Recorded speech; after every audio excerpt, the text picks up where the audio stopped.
I'm Philippa, CEO of Paradigm Norton, and this is Life Matters More, where we explore ESG, sustainability, and the future of business.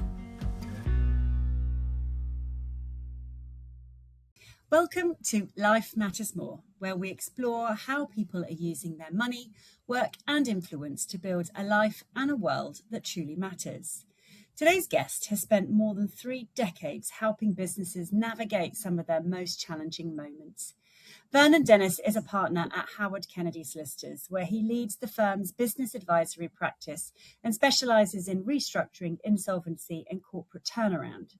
Throughout his career, he has advised boards, creditors, and businesses facing financial distress, giving him a front row seat to what happens when governance succeeds and when it fails. More recently, Vernon has become a leading voice in the conversation around ESG, sustainability, and directors' duties. His latest book, Directors' Duties, ESG and Sustainable Strategies, challenges the idea that environmental, social, and governance issues are simply matters of corporate responsibility or reputation.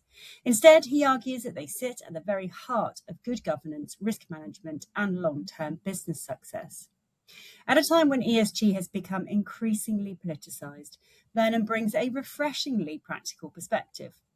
Drawing on decades of experience, he asks a simple but profound question. What responsibilities do leaders have, not just as shareholders, but to the long-term health of their organisations and the wider world in which they operate? In this conversation, we explore what corporate failures can teach us about integrity, why governance matters more than ever, whether ESG is evolving or disappearing, and what directors need to understand about their duties in an increasingly complex world. Vernon, welcome to the podcast. Absolutely delighted to be here, Philippa. Thank you very much for inviting me. Well, and I've been looking forward to this conversation because you don't come to this question around ESG and sustainability from the usual direction of someone who specialises in sort of sustainability or energy law or anything like that. You come to this as an insolvency lawyer doing ESG. Tell me how you got there and why the two go together. It's been a very interesting journey to find ESG and actually place it where I find it, at the centre of my practice now. And the reason for that is, as you rightly say, I've actually been practicing restructuring and insolvency for 35 years and very much looking to why businesses succeed or why businesses fail. And it was within the context of that, looking to see where often businesses ascribe particular circumstances, unforeseen circumstances, things that they never could have foreseen in terms of internal or external happening to them and blaming those factors. Whereas in reality, what I've often found is there is a commonality to all of this, and that commonality is governance and culture. And it was the governance and culture which led me into thinking particularly about ESG, often the G, the very much forgotten part of ESG.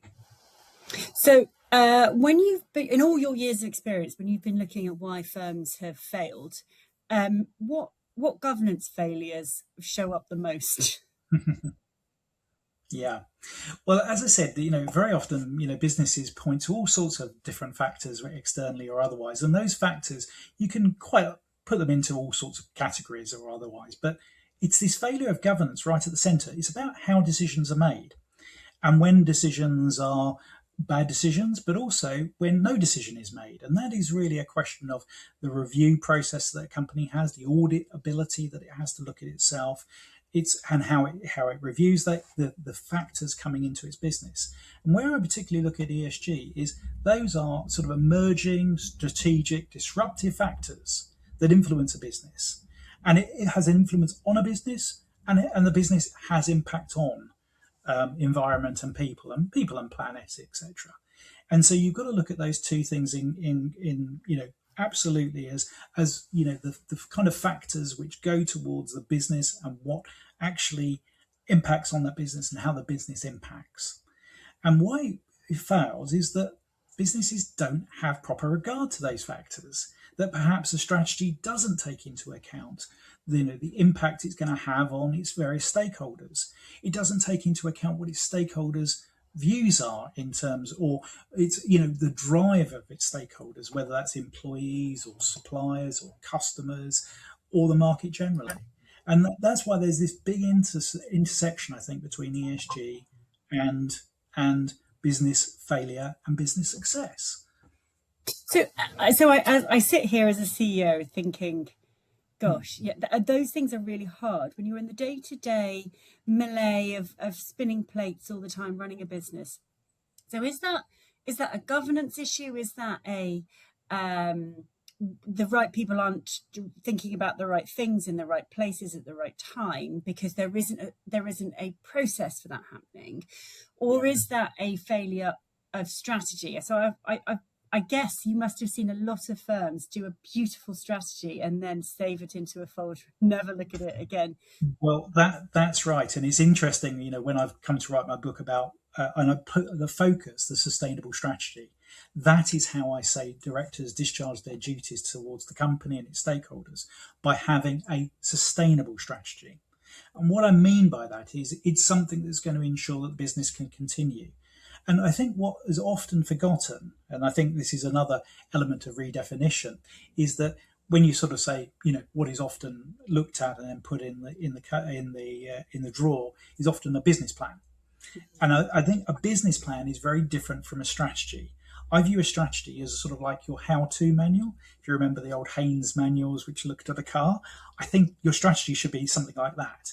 It's in terms of it's setting a direction and a direction of travel. That should be your part of your strategy, the mission, the purpose.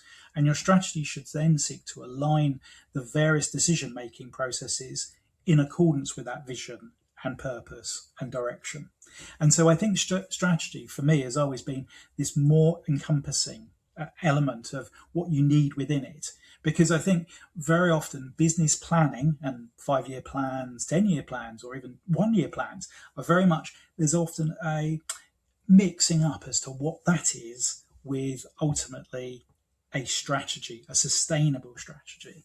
So I do distinguish the two, and I think that's sometimes, and that was why I really gave great thought to, what is it about governance? When you say about decision making, how does that arise? And part of the strategy has to be about the audit, the where are we now, the review of where, of any kind of decision that you make within that impact or otherwise, and a constant reassessment of it. And that does require, as I said, that kind of, audit, review, remediation, and that's strategy, as opposed to a business plan, which might just say, we're going to do that this year. And how much of that are directors obliged to consider around the economic, the sort of environmental and the social side of it, as opposed to the profitable side of it? So I think about, when I think about strategy or business plan, I'm thinking about the long-term sustainable success of the company. We're a B Corp, so I do think about how we're going to impact the world. We also try and work with to help people invest their money in a way which aligns with their values. So I guess that's bedded into our company a bit more. But if you're not a B Corp, if you're not a company that is looking at the sort of environmental, the social, is there an obligation on directors to think about that, even if it's outside of the sort of raison d'etre of the firm? Yes, there absolutely is. And that's the issue. As you rightly say, when I talked about vision and purpose, B Corp is a very good way of saying that it has embedded within it, the constitution of the company will have, therefore, a requirement to give consideration to people, planet, profit in equal measure, etc. And of course, certain businesses may be set up with a vision for environmental improvement or otherwise in a particular sector. But all businesses are subject to statutory and common law duties. And it's particularly the statutory duty, the codification of the statutory duty directors, which really started to pinpoint where I saw the duty lying to have regard to ESG. And just to be a little bit legal here, it's Section 172 of the Companies Act. And that is that a director's duty is to promote the success of the company. And it promotes the success of the company by having regard to a number of factors in coming to promotion of that sector. And those factors are effectively, guess what? Employees, the environment, to have regard to your business relationship with customers, suppliers, to have regard to your reputation and business conduct. Those are all ESG factors as far as I was concerned. And that's how I've pushed the book. In terms of I looked at the duty of a director to promote the success of the company, and then I've looked at examples within each of those, say for employees, to look at DEI policies, discrimination policies, harassment or otherwise, remuneration structures, and you look at those within that context of whether they promote the success of the company. So that it's taking apart, I think, not just what you do, but how you do it. I mean, a lot of that feels cultural, actually, when you talk about it in those terms, and that's so interesting that the long-term sustainable success of the company is not within the definition that you've just described there. It's not profitable. It's actually, it feels almost sort of relational more than anything else. Yeah, I'm glad you say that, because I'm sort of coming to this, and I was sort of saying after 35 years, I say that all businesses succeed or fail on their governance and culture and nothing more. Mm-hmm. I sort of gave reference to the fact that businesses fail because Brexit's happened, or look at the invasion of Ukraine and the oil price, and that's caused us to fail. Well, actually, what's really caused you to fail is a mixture of governance and culture. And why I say that is that governance is that decision-making process. It's the thing, as I said, that how the business wants to act, how it's going to behave in certain circumstances, how it's going to review its situation. But ultimately, culture is the personality of the business. It's the thing underneath. It's the my big issue about culture, or sorry, my big definition, something I've talked about is culture is like the wind. It exists, you can see its effects, you can feel it, but you can't actually see it, and so it becomes a little bit ephemeral.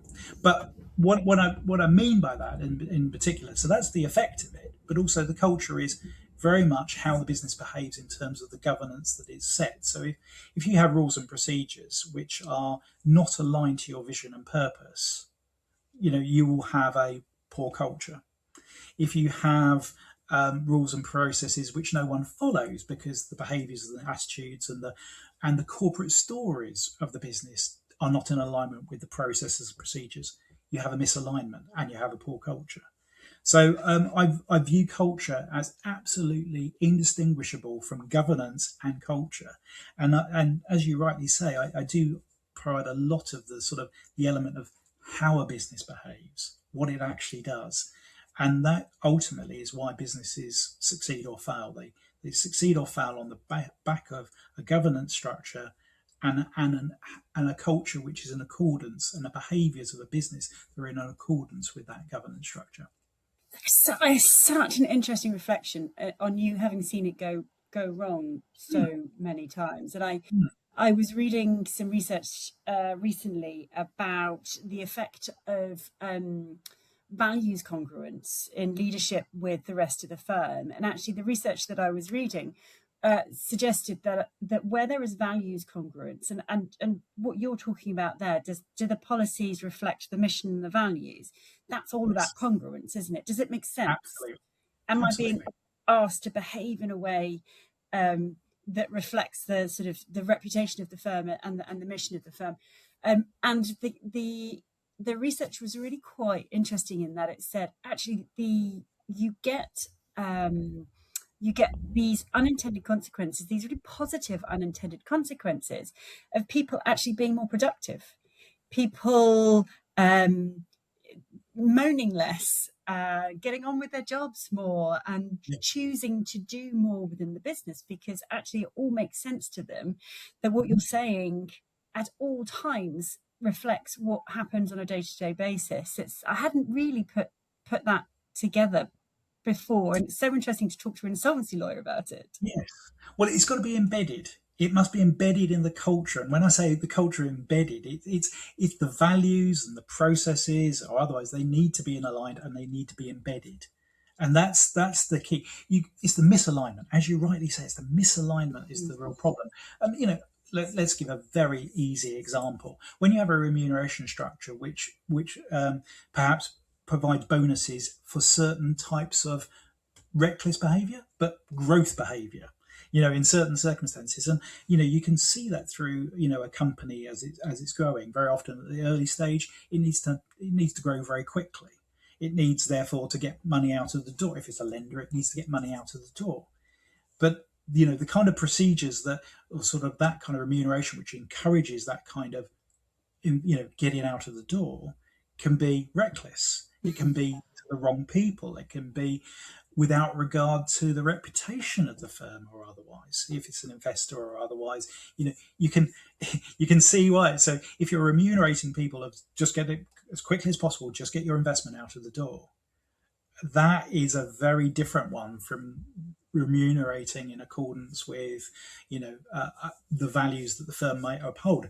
And that's another element, you see, is that if you're saying we are long-term sustainable investors, but actually remunerating on a short-term basis, the actual fund managers or otherwise, you can get a tremendous misalignment. And that's where that misalignment is the real problem and the ultimate cause, I think, of businesses not being sustainable.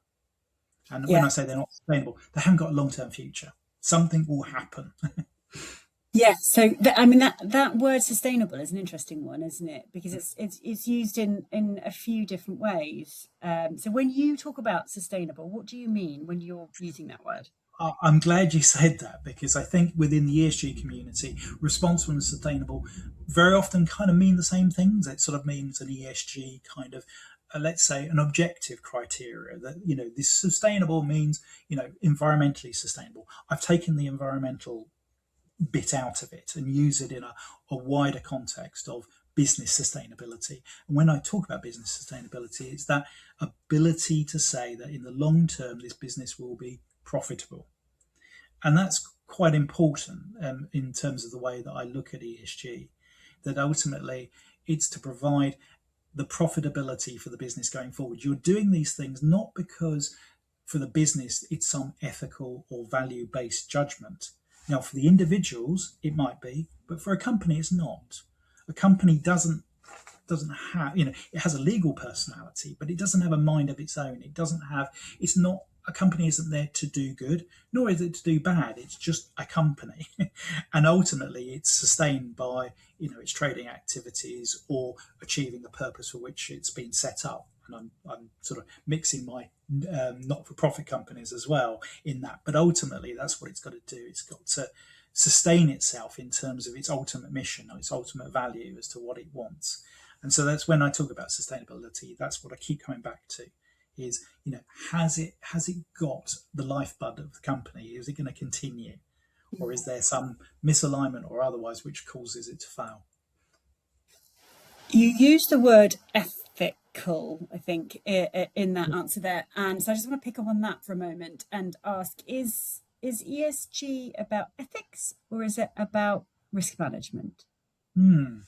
I think for the individual, I think this is what I was almost hinting at. I think for the individual, it's about ethics and it's about responsibility in that wider context. It's about, and I think for the individual, you have your own set of morality and ethics, which are important. In fact, it's absolutely essential for us all to live that way. We all have to have our own value-based elements. But I think for a company, it is nothing more than risk management. And for a company, it's about looking at something and saying, well, does that mean that we, in the longer term, will not be sustainable? Will it be a threat to us? And and this comes back to the fact that, it's all about alignment. And I don't think that there is such thing for a company as having an objective view as to whether some particular action is ethical or otherwise. I don't think that's what a company should do. But I do think it is to do with the fact that if it doesn't act in a way that is ethical or that will harm its reputation. It may fall by wayside because of regulatory issues. And we talk, perhaps we might talk about a lot about that.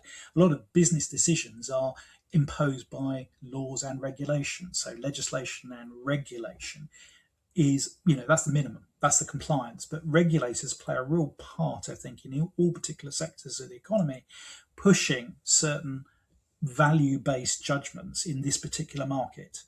So in your market, this is important, whether it's consumer protection is often the key, but sometimes market stability and regulation. And those are the things that you've got to have regard to. And if you don't do those things, then you will not be compliant. And if you're not compliant, then regulators can be can take action against you. If you're not compliant as well in the other way, if you're in breach, then that can lead to legal action by your stakeholders, whether that's your customers, your shareholders, your employees, or otherwise, if you're not doing something in accordance with effectively the regulatory and legislative framework. So it's both. Yes. Okay. And on that point around litigation, where are you seeing litigation themes? What are you thinking is going to come up? I mean, when you're talking to the directors of the firms that have gone into some form of administration or litigation, did they see it coming, or has it come as a bit of a surprise to them? Yeah, it goes back almost to one of my first comments, which is there are a unique set of circumstances for each company as to why it fails. But ultimately, you look and it is very, it will have at its basis the failure to have proper regard to X. And X is often that issue of it's an external factor, an emerging factor, whether it's is regarding the environment, and I use the environment in terms of the community you're in regard to the financial market. Sorry, in regard to the market that you're in as well. That's sort of like the community element of environment or people. That you've caused harm to people, whether that's to your customers, to your otherwise. And it's that failure, I think, that goes to the root cause of the not having proper regard to them. And you ask where will the actions go? A very easy one, and one that has become a very common element of ESG litigation, is greenwashing and transition claims. And why that is because that is an area that has become increasingly regulated. So there's a lot of legislation to ensure that the transition to a greener economy was one that is not misleading the public, is not misleading investors. And why is that? Because you want market stability. You want market stability because you want people to invest and know if they're investing in something that says we're promoting green X, that's what that business will do. And so I think you continue to see a lot of the litigation on that kind of element.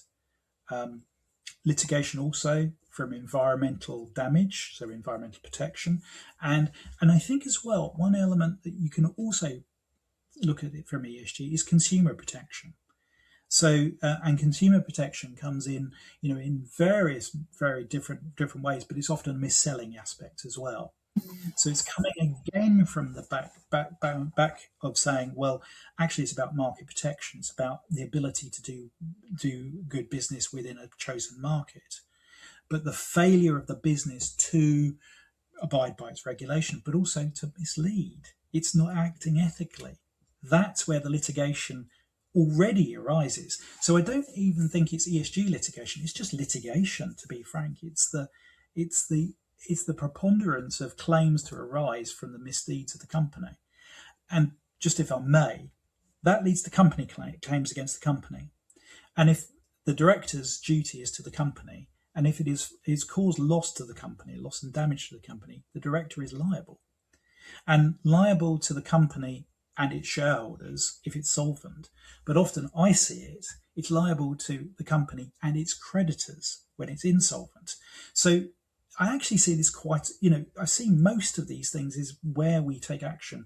And I say where I'm acting for an insolvency practitioner, an administrator or a liquidator taking action against against the director. It's for breach of duty. It's for failing in all of these things to have done X, Y, Z. And that's, nearly always going to be, it's caused loss to someone. It's caused loss to the company. It's caused loss to the business.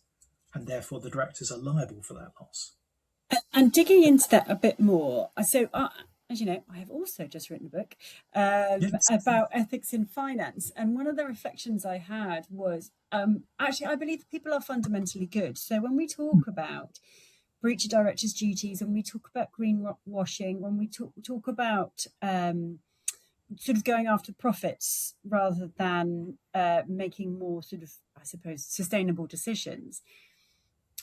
My own view is that these directors are not sat in their, ivory towers with some sort of maniacal laugh saying, well, I'm going to do a terrible thing. Yes. Most of them never expect to be on the other side of the courtroom from you. Where when I do wonder whether that's that long term versus short term, when humans are really bad at looking in the long term, when we're faced with a problem which is quite short term, it's quite difficult for us to view the consequences in the long term. I mean, is that your reflection of the sorts of claims that are being brought against the directors that you're looking at, or is your view slightly different? No, I think you've got to remember that a director to be liable in these circumstances has to show they've fallen below the standard expected of a reasonable director sitting in their shoes. So it's not, but it's what would a reasonable director have done, and that's where you get to why you should have behind you a sustainable strategy, one that takes into account the fact that we reviewed these factors, we gave proper consideration. Decisions which are made rationally and in good faith are not going to be challenged by the court. It's the irrational decision, or rather, and this is something that catches up, they just didn't think about it, or they didn't review it. It just wasn't in their purview at that particular time. They didn't consider it. And that's why when the business fails, they say, oh, well, it was unexpected. Well, it shouldn't have been unexpected to be, and I mean that, after 35 years experience, that's my thing. And I do see a lot of bad conduct, you see, and I think that, but it's ultimately, it's something that, yes, a reasonable director would have had consideration. And readable director, get advice. That's one of the key defenses for any director. When you're facing, the company's facing a particular loss or some particular damage or has caused harm to someone, get advice early. And that's not just legal advice. It can be, the assessment element to it, the loss adjustment element to it, the just handling a complaint. There's all sorts of different ways, whether that goes over, say, to health and safety legislation in a construction company, to in a finance company. It's about the authenticity or otherwise of its practices, whether it's seeking investment or lending or entering into product. It's about that. So consistently looking at and reviewing, and that's why I went to the fact of audit where you are, review that, make an assessment as to the impact of any decision, show that it's rational and justified, and you won't be criticised. So let's talk about the people surrounding the CEO then, and the importance of the people that you have there, and the type of CEO that you are. And when I think it's very easy to become overwhelmed by the day-to-day running, the problems, the issues, the requirement to have ESG, on your mind. Where do people get it wrong? I think an over-reliance on compliance and box ticking. So whereas you sort of say, oh, well, this is a problem that I've got in terms of regulation compliance, I'll put it over here, I'll get a team to look at it, and then not have regard to it at board. There's some very very big examples of that, and that's something I've put into my book about examples where that's exactly the problem they've fallen into. Is they've had the policy, they've had the procedure, they've had the teams, but then they don't give that true due regard actually at the level of the board. And that's the strategy point, that it needs to be constantly reviewed and updated and embedded. It's not detachable. And let's put it this way: your ESG policy is not detachable from your business. It needs to be embedded in everything you do.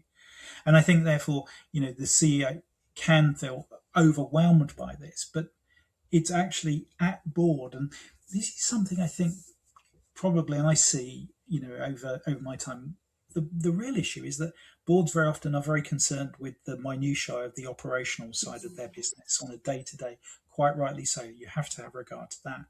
But you do need to have, whether it's the same board or a strategy board or otherwise. You need something which is oversight of the things that you're doing on a daily basis. Are they still in alignment with our purpose, our values, where we're trying to get? Our decision making, is it still embedded in everything we do? In terms of that, and is our business following it?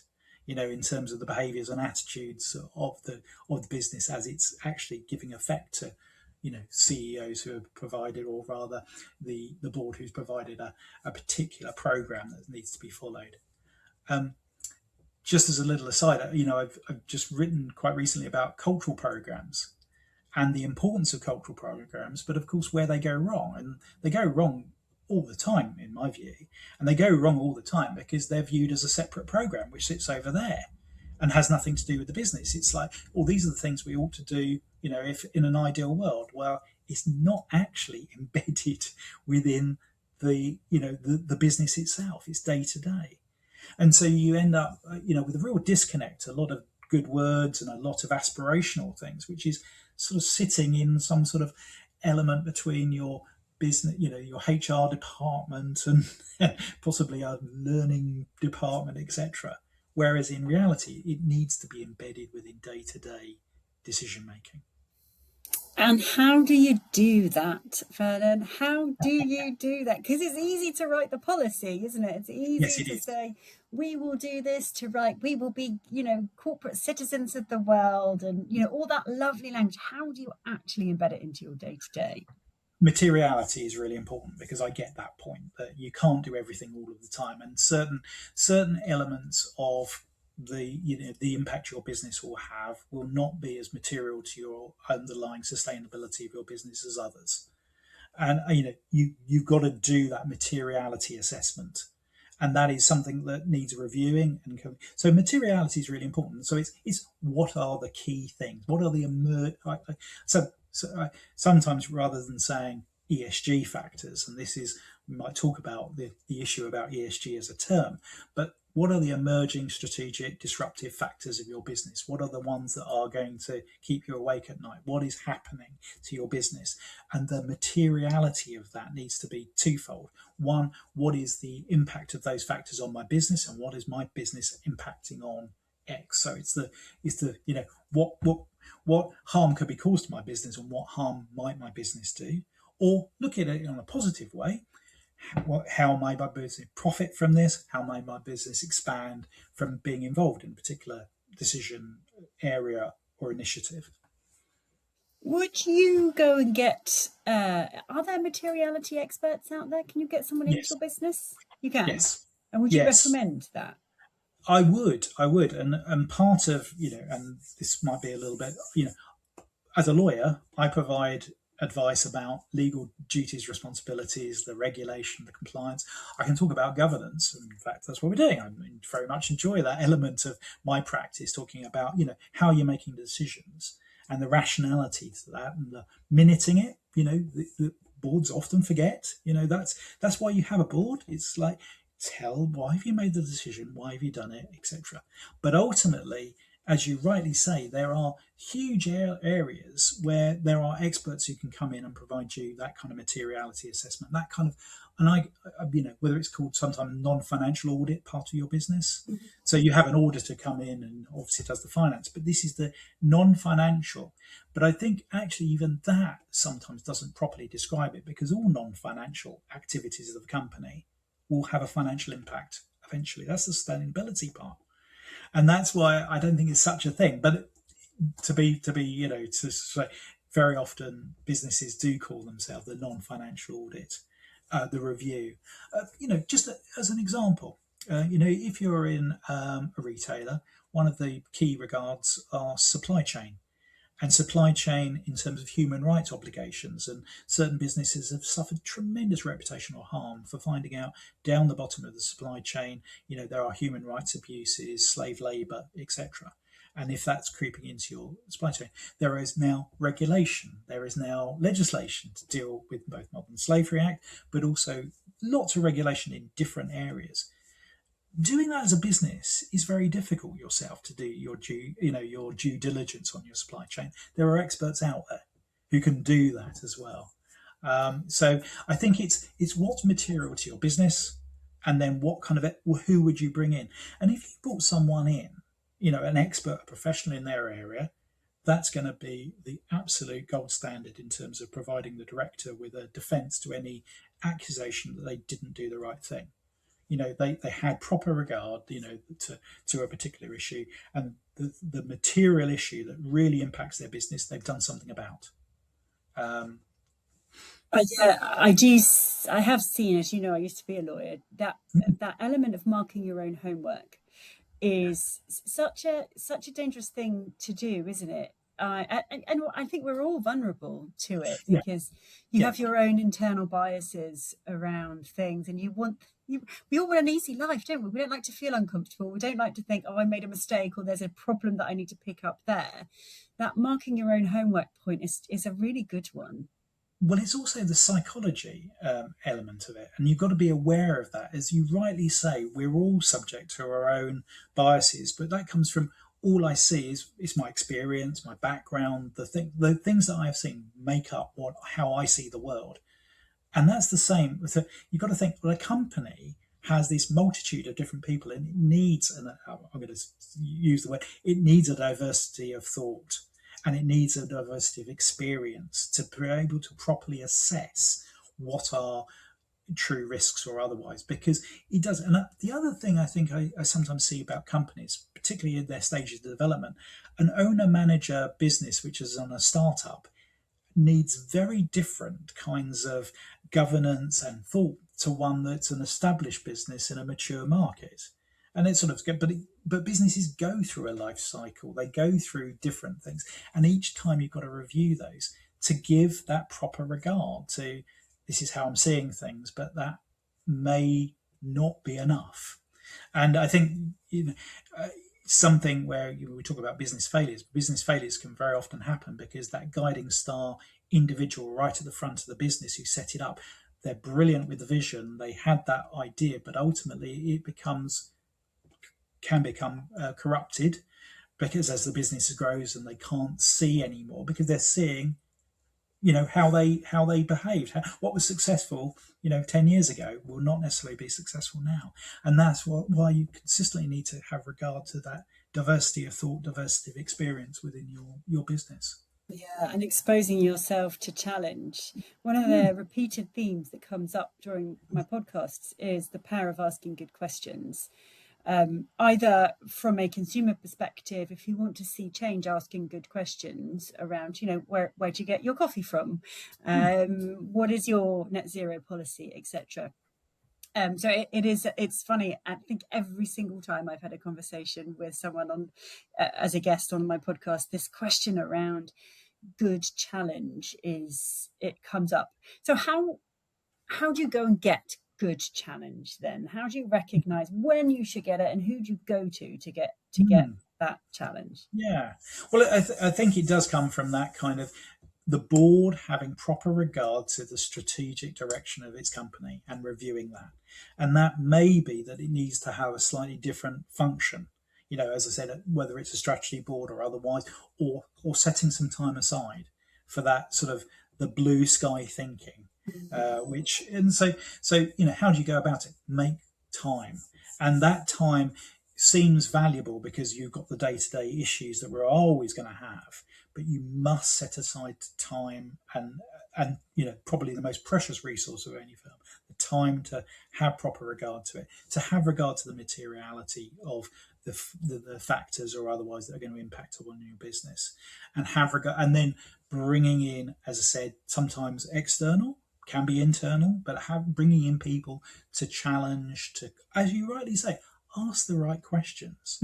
It's that kind of thing, is like, just starting again, do not work on the existing assumptions of your business, but consistently challenge them, review them, remediate as well. So it's a constant matter of assessment, review, and reporting as well. Reporting is really important to that whole process. That once you've set a decision, that you must report upon the decision and how it's being impacted, and whether that particular decision is being implemented properly. Is it being implemented quick enough? So that review and reporting is really important to your business as well. So one of the things that I've been thinking about recently is how I best use my board. I think we have a little bit gone down exactly what you've said there, and talked about the minutiae a little more. And I was looking at how do we spend it's lovely to hear you say it, actually. How do we spend more time on strategy and challenge? Would you have any advice for me and any other CEOs out there looking to sort of say to themselves, how do I use my board to the best of its ability? Yeah, I think that's entirely right, because you very often are down in the minutiae of the particular decision, but it's whether you have the classic kind of setting time aside for it. Dare I say it, the away day somewhere out of the office can be. I've seen some really good examples of businesses, very big businesses, who do that kind of element of once a month. Right, we're going to meet so and so. We're going to meet here. This is how, and we're not going to bring, the laptops, etc. We're not going to look at the figures. We're going to, those kind of elements. Sometimes bringing in external facilitators of those, and that truly isn't lawyers. It's we have a role, but that's there are people who can facilitate that kind of strategic review element. And I keep using the word strategy, and I do that all the time, because it's not about a business plan. It's not about your short term commercial decision making. It's about this longer term vision, practice, and whether the things that you're doing and the processes and procedures continue to align to that vision and purpose. And that vision and purpose, kind of can change all the time as well. That's got to be reviewed, and it will change through different elements and different causation of the different stages of your business as well. So, yeah, that was a very long way round of saying, finding the time, whether it's a way day, using a facilitator, having excellent non-execs can be another way of doing it. That's quite a common way of ensuring that either you have you have your boardroom guests, etc. You can bring people in, to sit on the strategy board, or alternative, you appoint someone for that particular purpose as a non-exec. And I think they can provide a really useful role as well. In my world, as I said, we're very often seeing distress as financial distress and crisis. And there are untold, people in the industry who provide those kind of, CRO roles, chief restructuring officer roles, or non-exec roles, coming in to provide advice and guidance and experience of when you're going through that type of crisis. But there are similar elements of non-execs who can provide assistance of all stages of your business, of that different ones, as to what is the factor. Bringing in external knowledge is really important. Yeah, I mean, I've seen that done really, really well, and I guess that you can be a little hit or miss, can't you? And if it's not right, being brave enough to say, "Actually, I don't think you're right for us." I think that's very true, and it's I've seen a lot of non-execs, some brilliant people, but you're right. Sometimes the non-exec, particularly, and I'll put my comments on the non-exec side, I think there can be a lot of the box ticking element of the non-exec, that you want them to do everything, and then they actually don't bring too much to the party. Because I think you've got to have regard to what's material to my business, what do I really need at this particular stage of my business, what kind of expertise. Let's put it around another way. Sometimes businesses, we talk about culture, the behaviours of your business are misaligned. That can be because of, the employees. There's something going wrong with there's a disconnect between the management and the employees. The trust and confidence may well have broken down for reasons, multifarious reasons. So actually bringing someone in who's a sort of a people person, a HR thing, can be a really important way of looking at your culture and looking at cultural audit and thinking about, well, how do we address that? Because culture is so much more than just having programs or wellness programs. That's not culture. It really isn't, and I think, businesses have to be very careful to, so I'm going off a bit of a tangent here, but about culture is sort of viewing culture or profit And these are, ones that you make a call on. Well, actually, yes, we've been far too nice to our people. We're not making enough profit. Make them work harder. Well, in reality, we all know in reality that you get people who have trust and belonging within an organisation. And if you have trust and belonging, you will act in accordance with that, and your behaviours will align with your business because you belong to your business. And that's fundamental. That was a very long, again, a way round of saying bringing in external people to have a look at that misalignment of your culture and your business can be absolutely invaluable.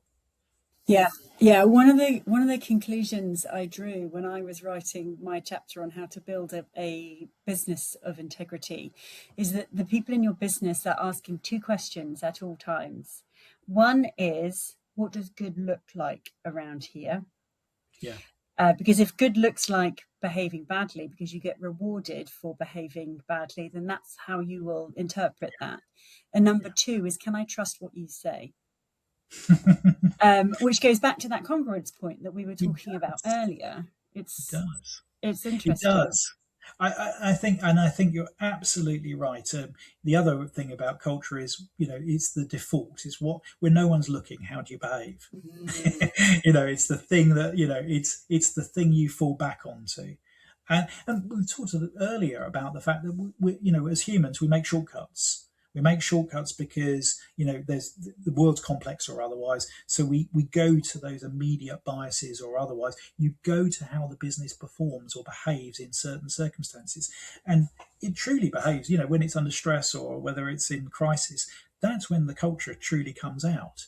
So you may have lovely values and elements that you want to promote, but actually when things get tough, if you misalign, that's when it can go seriously wrong, because that's when the true culture of the business comes out. And you rightly say, it's that misalignment. If you're encouraging behaviors through the rules and maybe the rules or the remuneration structure or just the way we do things around here, yeah. it can be a real problem.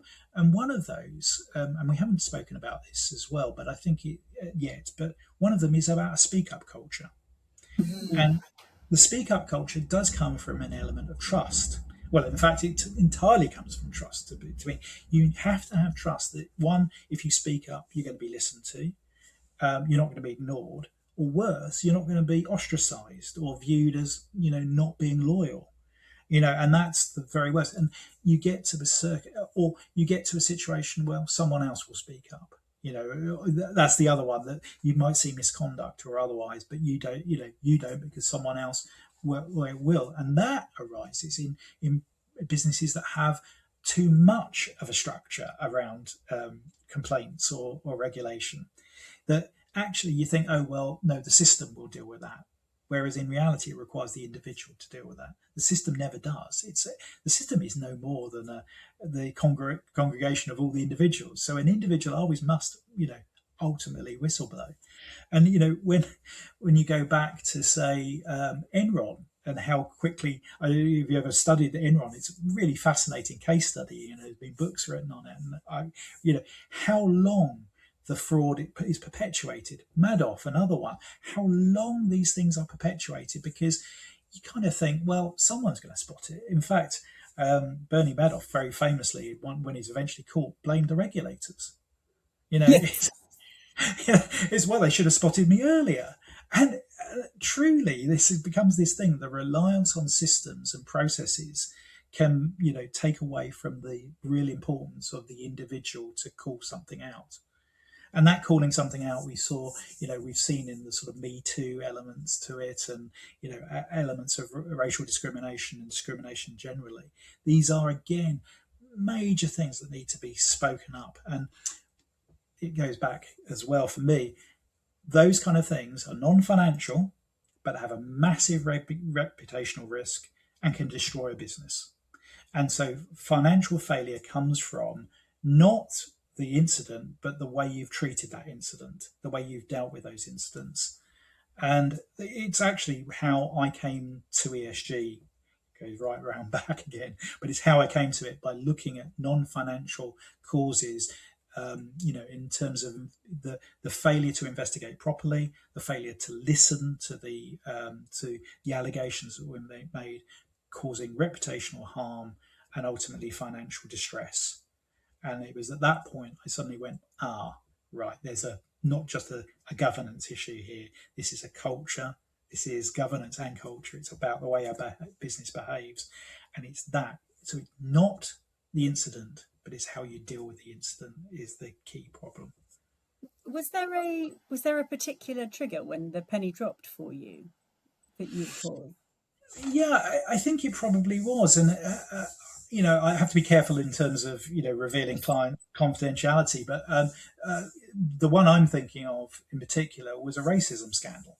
So racism was identified in an organisation. They carried out their usual process of procedures, investigations were carried out, and a result came to the business. But fundamentally, nothing had changed, and that then led to actually an external campaign, and it was very much on the basis that you haven't listened, you haven't changed. And while they were treating the element of who said what where and sort of attributing blame or otherwise, what it really was a systemic failure of governance. It was a failure of their processes and procedures to align to what they said they were going to do. They're saying that they were diverse and that everyone's free in our particular organisation, or these were, but it was misaligned. It wasn't, and it was a real, that was a penny drop, because the scandal got, and it was a scandal. It became front page news, etc. for a while, and that then had this financial implication, which is where I got involved. So I'm involved because there was a financial consequence, but it was putting it together and going, well, actually, this is a failure of governance. This is a failure of culture. So that was my penny dropping a few years ago. But it was how I saw those non-financial misconduct having obvious financial conduct, to the extent I don't think there is such a thing as non-financial misconduct. I think it's all the same. Because it always ends up in your pocket at the end of the day. It does, and it's a business. And I think that's keep coming back to it. The corporate is different from the individual. The individual, yes, we can, there are offences that an individual can commit. They can have criminal responsibility for those kinds of things. There's legislation. There's also ethics around that. But the business, it's all about its continuation as a sustainable, commercial entity, and that can only come from making sure that those threats that you have, or the emerging strategic factors that are coming to your business, are constantly evolving. And actually, social morality, or social, what people think at the moment is constantly changing. And this conversation in terms of ESG and otherwise is probably a different one than you had 3-4 years ago. The landscape is changing. And but that's what happens. It's what happens to the fact that these sometimes are social movements, which will be in an ascendancy in one way, or something else will become very important, and the business just needs to keep abreast of that. And I think as well, it's very difficult for a business, and I think CEOs got very, very confused for a number of years, thinking they had to tackle all of social ills, or things that are happening in society, and have policies regarding that, or statements or otherwise. And I don't think they do. I think as a business, as an individual, I think you definitely should take a stance, or otherwise I think it's for you to make your own judgments on these. But as a business, I think it's only those that are material to your business that you should have regard to, and think, what's material to my business? Will this make an impact on my business?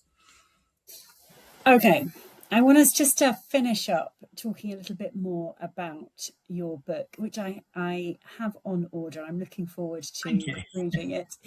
What message do you really want people to take away from the book? When they, a CEO or someone in an executive position, or someone on a board reading that, thinking, oh my goodness, this whole world of ESG that I have to think about and do stuff, and how do I be sustainable in any way that you want to define that? What message do you want people to take away from your book? Why should they go and read it? Yeah. I very much viewed this as trying to bring a fresh perspective to ESG. And I think I hopefully bring a fresh perspective towards directors' duties. It's a way of saying, don't worry, these are things that are pertinent to your business. Have proper regard to them. Take a rational, and justification to the decisions that you're making, and looking at each of them. So it's not as tricky as it first appears, and it's not something which is distinct from your business activity. And I think that was part of it. Is as I was writing the book over the course of probably 2 years, there was definitely a sea change of ESG to the point that I was even at one stage, toying with the publishers about saying, well, should we have ESG in the title anymore? Should it be a fresh perspective on ESG, and make that very clear? But I think it remains a useful shorthand, and I think hopefully it's sort of the perhaps having a new regard to the ESG in the changing circumstances. This is something that will draw in, I hope, professional advisors and and particularly directors, anyone who's running a business or providing advice to a business as to how to have regard to ESG, but at the same time how to promote the success of your business and avoid criticism, failure, loss, and crisis. And so, it's what I hope to do is set ESG in the context of an embedded part of business decision making. Talk about governance and the risk element to and culture as effectively the decision making processes and how you impact those within what I call the sustainable strategy of your business. Those are, effectively that impact assessment, the materiality assessment, the dual materiality assessment on that, and then the decision, the governance, and then how you implement it, the reviews. That is a strategy. That's how you deal with it. And I hope, therefore, that anyone reading it can find their way through what appears to be so many complicated elements of compliance, regulatory compliance, legislative compliance, plus also, as I said, stakeholder pressures through litigation, through your customers and consumers moving away from you, etc. Why is that? And so it's all part, I think, of a continuum, and I think if you view it in that element of it's all part of discharging my duties as a director, as a board, how to promote our success. I think that will, I hope, provide a little bit of a manual to how to ensure you've complied with your duties and obligations, and how you're going to promote the success of the company. Vernon, I have found this conversation so useful. Thank you.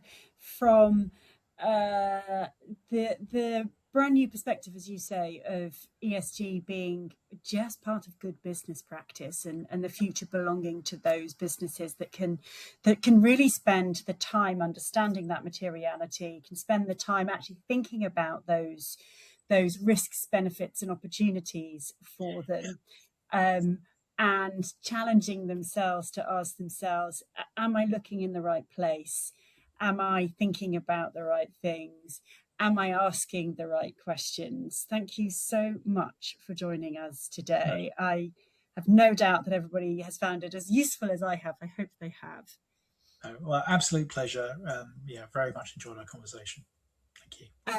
As always, thank you, my listeners, for joining us. If you have found this useful, please do subscribe and send this on to anyone else that you think would find it interesting and useful. And as always, keep asking good questions. Thank you.